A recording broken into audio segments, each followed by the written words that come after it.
સૌમિત્ર જય સોમનાથ, ઓમ નમઃ શિવાય. પ્રિય મિત્રો, તમારા દેશ શુભ રહે, મંગલમય શુભકામના. હું બીલીમાંથી જોગીભાઈ વ્યાસ આપ સૌનું આપણી જોગેશમાં પણ હાર્દિક સ્વાગત કરું છું. મિત્રો, આજરોજ જોઈશું આજનું શુભ પંચાંગ. આજે તારીખ છે 15/12/2024 ને રવિવાર. માગસર સુદ પૂનમ તિથિ છે. આજે ત્રિપુરા ભૈરવી જયંતિ પણ છે. આજે પૂનમ છે. આજે જે લોકો દર્શન કરવા જતા હોય પૂનમ આજે પણ જઈ શકે છે. આજે જે બાળકનો જન્મ થાય છે તિથિ ગણાય છે પૂનમ. આ પૂનમ તિથિ આજે બપોરે 2:33 પૂર્ણ થઈ જાય છે. ત્યાર પછી જે બાળકનો જન્મ થાય ને એકમ તિથિ ગણાશે. આજે જે બાળકનો જન્મ થાય છે નક્ષત્ર ગણાય છે મૃગશીર્ષ. આ મૃગશીર્ષ નક્ષત્ર આજે મળસ્કે 3:55 શરૂ થાય. આવતીકાલે મળસ્કે 2:21 પૂર્ણ થઈ જાય. જોઈ લેજો. આજે મળસ્કે 3:55 પહેલા જેનો જન્મ હોય તેનું રોહિણી નક્ષત્ર ગણાય. અને મળસ્કે 3:55 પછી જેનો જન્મ થાય એનું મૃગશીર્ષ નક્ષત્ર ગણાશે. આ મૃગશીર્ષ નક્ષત્ર આવતીકાલે મળસ્કે 2:21 આજે જે બાળકનો જન્મ થાય છે યોગ ગણાય છે શુભ. શુભ યોગ આજે આખો દિવસ રહેશે અને આવતીકાલે મળસ્કે 2:04 પૂર્ણ થઈ જશે. આજે જે બાળકનો જન્મ થાય છે કરણ ગણાય છે ભવ. ભવ કરણ આજે બપોરે 2:33 પૂર્ણ થઈ જાય છે અને ત્યાર પછી જે બાળકનો જન્મ થાય બાર કરણ ગણાય છે. આજે જે બાળકનો જન્મ થાય છે એની રાશિ ગણાય છે વૃષભ. વૃષભ રાશિની અંદર અક્ષર આવે છે બ. વૃષભ રાશિનો સ્વામી શુક્ર ગણાય છે. પરંતુ મિત્રો આજે બપોરે 3:05 વૃષભ રાશિ પૂર્ણ થઈ જાય. આજે બપોરે 3:05 પછી જે બાળકનો જન્મ થાય એનું મિથુન રાશિ ગણાશે. મિથુન રાશિની અક્ષર આવે છે અચગ. મિથુન રાશિનો સ્વામી બુધ ગણાય છે. આજે બપોરે 3:05 થી લઈ 17 તારીખે સાંજે 6:48 સુધીમાં જે બાળકોનો જન્મ થાય એ બધાની રાશિ મિથુન. રાશિ તિથિ વાર નક્ષત્ર યોગ 3નો ખૂબ જ મહિમા છે. ચોક્કસ પૂજા વિધિ કરેલો જેથી કરીને તમારું જીવન સરળ બની જાય. આજે જે કોઈ મારા સબસ્ક્રાઇબ મિત્ર મારા ઘર પરિવારમાંથી કોઈ પણ સદસ્યના જે વર્ષગાંઠ છે મેરેજ એનિવર્સરી છે બધાને મારી ઘણી ઘણી શુભકામના. તમારા જીવનમાં ખૂબ પ્રગતિ થાય. ભગવાન શંકર તમારી બધી મનોકામના પૂર્ણ કરી હું સોમનાથ દાદાને પ્રાર્થના કરું છું. આજના દિવસે સવારમાં ઉઠીને આજે સુકન કરી લેજો. આખો દિવસ તમારો સુંદર વ્યતીત થશે અને આખું વર્ષ પણ સુંદર રહેશે. આજના દિવસે મારા સબસ્ક્રાઇબ મિત્ર મારા ઘર પરિવારમાંથી કોઈ પણ સદસ્ય કોઈ જગ્યાએ ઇન્ટરવ્યુ આપવા જઈ રહ્યા છે, કોઈ નોકરી ધંધા માટે જઈ રહ્યું છે, કોઈ રમત ગમતમાં ભાગ લેવા જઈ રહ્યું છે, કોઈ પરીક્ષા આપવા જઈ રહ્યું છે, કોઈ આજે જાન લઈને જઈ રહ્યું છે, કોઈને આજે ઓપરેશન હોઈ શકે, કોઈને આજે ડિલિવરી હોઈ શકે, કોઈની સગાઈ હોઈ શકે, કોઈની શક્તિની પૂજા હોઈ શકે. આવા કોઈ પણ કાર્ય તમે કરવા જઈ રહ્યા છો તે કાર્યમાં તમને દિવ્ય સફળતા પ્રાપ્ત થાય સોમનાથ દાદાને પ્રાર્થના કરું છું. પરંતુ મિત્રો આજના દિવસે આજનું સુકન કરી લેજો તો કાર્યમાં સારી સિદ્ધિ મળી શકે છે. આજના દિવસે આમ તો તમે રવિવાર છે એટલે ઘરેથી નીકળો છો તો પિતાને વંદન કરીને નીકળો. પિતા ન હોય તો પિતા સમાન વ્યક્તિને વંદન કરીને નીકળો. આજે ભગવાન સૂર્યનારાયણને પાણી ચડાવવાનું ભૂલશો નહીં. પૂનમ છે આજે સૂર્યનારાયણ ભગવાનને પાણી ચડાવી ભગવાન સૂર્યનારાયણને પ્રાર્થના કરવાની. આજે દેવસ્થાનમાં પગે લાગવાનું. પિતૃના ફોટાને પણ વંદન કરવાના આજે. અને ઘરેથી નીકળો ત્યારે કહેવાનું કે મારા કાર્યો મારી સાથે. આજે પત્નીને બહાર ફરવા લઈ જવું જોઈએ. પરિવાર સાથે બહાર જવું જોઈએ ફરવા માટે. ખૂબ આનંદ ઉત્સાહથી આજનો દિવસ વ્યતીત કરવો છે. એનાથી લક્ષ્મી દેવી ખૂબ પ્રસન્ન થાય છે. આજના દિવસે તમે કોઈ પણ કાર્ય કરવા માંગો છો, કોઈ પૂજા વિધિની શરૂઆત કરવા માંગો છો, કોઈ આપણે ધંધો ચાલુ કરવા માંગો છો, કોઈ યાત્રા પ્રવાસે જવા માટે નક્કી કરી રહ્યા હોય જવા માંગો છો તેના માટે જ ચોક્કસ મુહૂર્ત હોય છે. હું કહેવા જઈ રહ્યો છું આજે રવિવાર. આજે સવારે 7:30 થી બપોરે 12 વાગ્યા સુધીનો સમય શુભ રહેશે. તેમજ બપોરે 1:30 થી બપોરે 3 વાગ્યા સુધીનો સમય શુભ રહેશે. તેમજ સાંજે 6 થી રાત્રે 10:30 વાગ્યા સુધીનો સમય શુભ રહેશે. એ જ રીતે આવતીકાલે મળસ્કે 1:30 થી મળસ્કે 3 વાગ્યા સુધીનો સમય શુભ રહેશે. અને આવતીકાલે સવારે 4:30 થી 6 વાગ્યા સુધીનો સમય શુભ રહેશે. આ સમયગાળા દરમિયાન તમે કોઈ પણ કાર્ય કરો છો તે કાર્યમાં દિવ્ય સફળતા પ્રાપ્ત થઈ શકે છે. પરંતુ મિત્રો આજે મળસ્કે 3:55 આવતીકાલે મળસ્કે 2:21 સુધીમાં જો તમારી કોઈ વસ્તુ ચોરાઈ જાય ખોવાઈ જાય તો 30 દિવસમાં મળે. બાકી મળવાની શક્યતા બિલકુલ. આજના દિવસે નોકરી ધંધા માટે કે વિદેશ જવા માટે છે ને ઇન્ટરવ્યુ આપવા માટે સરસ દિવસ છે. આજે કોઈ પણ ખરીદી કરવા માટે ચાલે, વેચાણ કરવા માટે પણ ચાલે. પણ આજના દિવસે તમે જે કોઈ કાર્યનો આરંભ કરો છો એનો સુખ લાંબો સમય સુધી ટકતું નથી. આજે લગ્ન કરો છો તો લાંબો સમય સુધી ન ટકી શકે એટલે જોઈને કરવું. જેની કુંડલીમાં 2 લગ્નનો યોગ હોય તેને આજે ન કરવું જોઈએ. આજે કોઈ મિત્રતા કરો છો તો તે પણ લાંબો સમય સુધી નહીં ટકે. કોઈની સાથે પાર્ટનરશિપ ભાગીદારીનો ધંધો કરવા જાઓ છો તે પણ લાંબો સમય સુધી નહીં ટકે. આજે ટૂંક સમયના જે કાર્યો છે, ધંધા છે, વેપાર છે, કાર્ય સુખ છે એ બધા આજે તમે કરો એમાં કોઈ નુકસાન નહીં થાય. પણ જે લાંબા ગાળા માટેની તમે કાર્યનું આયોજન કરેલું હોય તો તે બધા કાર્યોમાં તમને નુકસાન થઈ શકે છે. તેમાં સફળતા નથી મળતી. આજના દિવસે નવા વસ્ત્ર ધારણ કરવાથી ઓઇલ, ગ્રીસ, તેલના ડાઘા પડી જાય, પાનના ડાઘા પડી જતા હોય છે. ઊનના ડાઘા હોય તો ઊનના જો કપડા હોય તેમાં જીવાત પડી શકે છે, કાણા હોય અથવા ફાટી પણ જઈ શકે. માટે જે નવા વસ્ત્ર ધારણ કરવા માટે પણ યોગ્ય નથી. ચાંદલા વિધિ માટે મધ્યમ યોગ્ય છે. આજે આવું બધું જે પડશે, આજે મળશે 3:55 થી આવતીકાલે મળશે 2:21 સુધીમાં તમને મળે. આજના દિવસે પૂનમ છે. પૂનમ દિવસે ભગવાન શંકરની ઉપાસના આરાધના કરવાનો પણ શ્રેષ્ઠ દિવસ, અને આવતીકાલનો દિવસ ખૂબ શ્રેષ્ઠ છે.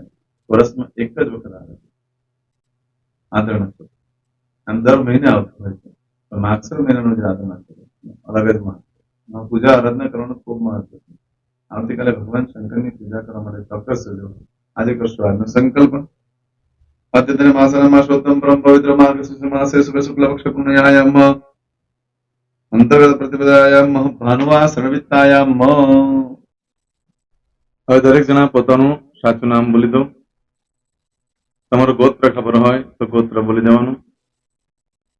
પછી બોલવાનું છે અહમ, મમ, આત્મન, શ્રુતિ, સ્મૃતિ, પુરાણોક્ત, પુણ્ય, ફલ, પ્રાપ્તિ, અર્થમ, અપ્રાપ્ત, લક્ષ્મી, પ્રાપ્તિ, અર્થમ, પ્રાપ્ત, લક્ષ્મી, ચિરકાલ, સૌ, રક્ષણાત્મક, લોકેવા, સભાયામ, રાજદ્વારે, વ્યાપારે, વિદ્યા અભ્યાસે, દેશે, વિદેશે, સર્વત્ર, યશ, કીર્તિ, વિજય, લાભાદિ, પ્રાપ્તિ, અર્થમ, મમ, અખિલ, કુટુંબસ્ય, આયુ, આરોગ્ય, ऐश्वर्यादि, प्राप्ति, अर्थम, मम, जन्म,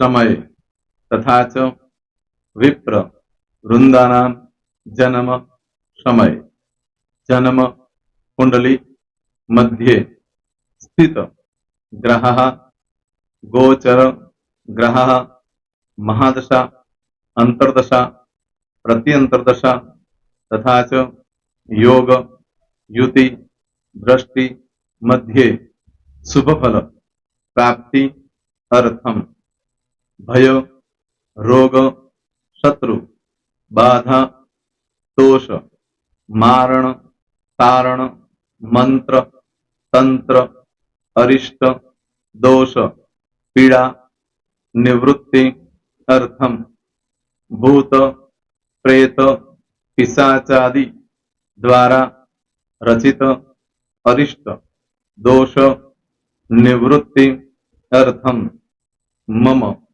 सकल मनवांछित फल. હવે તમારા મનમાં જે કઈ ઈચ્છા હોય તે બોલી જવાનું.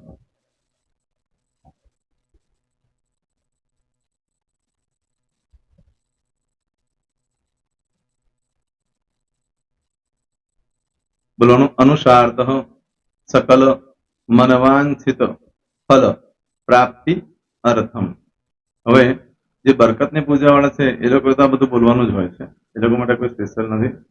પણ જે લોકોએ હવે જે કહું છું તે લોકોએ જ બોલવાનું, જેના લગ્ન થઈ ગયા હોય એ લોકોએ બોલવાનું છે.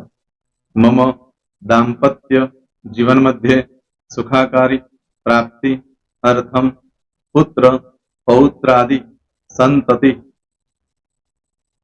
પ્રાપ્તિ અર્થમ. આ સંતાન પ્રાપ્તિ વાળા માટે પણ આવી જાય છે એમાં. દીર્ઘ આયુ આરોગ્ય ऐश्वर्यादि પ્રાપ્તિ અર્થમ. તથા ચ હવે જેના લગ્ન નથી થયા તે લોકોએ બોલવાનું.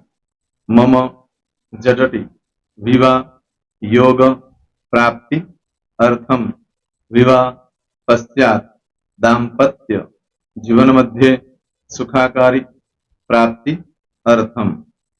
હવે જે લોકોને સંતાન પ્રાપ્તિ નથી, જે લોકોને સંતાન પ્રાપ્તિ છે કરવી છે એ લોકોએ બોલવાનું. મમ દાંપત્ય જીવન મધ્યે સુખાકારી પ્રાપ્તિ અર્થમ તથા ચ દીર્ઘ આયુ આરોગ્ય ऐश्वर्यादि समन्वित संतति सुख प्राप्ति अर्थम. હવે જે અભ્યાસ કરી રહ્યા છો છોકરા વિદ્યાર્થીઓ છે તે લોકોએ બોલવાનું છે. મમ વિદ્યા અભ્યાસ મધ્યે ઉત્તરો ઉત્તર પ્રગતિ ઉન્નતિ સાનુકૂળતા પૂર્વક દિવ્ય સફળતા પ્રાપ્તિ અર્થમ.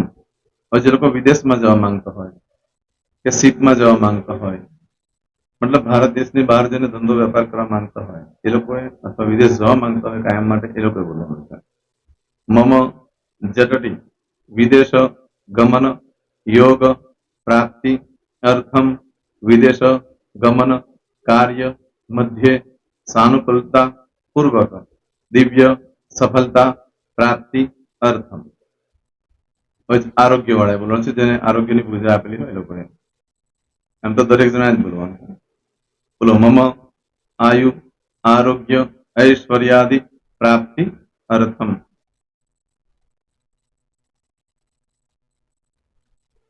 હવે દરેક જણા બોલવાનું. સકલ મનવાંછિત ફલ પ્રાપ્તિ અર્થમ અદ્ય દિને પ્રધાન દેવતાનામ નિત્ય દિન અનુસાર્થ પૂજન અર્ચન કર્મણિ અહમ કરીશ્યે. પાણીવાળી થાળીમાં પાણી મૂકી દેવાનું છે.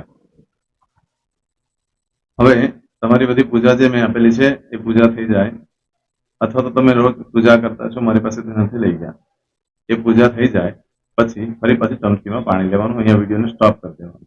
પૂજા પતે એટલે પાછું આગળનું કરવાનું છે. અહીંયા વિડીયો સ્ટોપ કરી દેવાનું અને પૂજા પતે એટલે બોલવાનું છે વિષ્ણવે વિષ્ણવે વિષ્ણવે નમો નમઃ વિષ્ણુ સ્મરણ સર્વમ પરિપૂર્ણ અસ્તુ.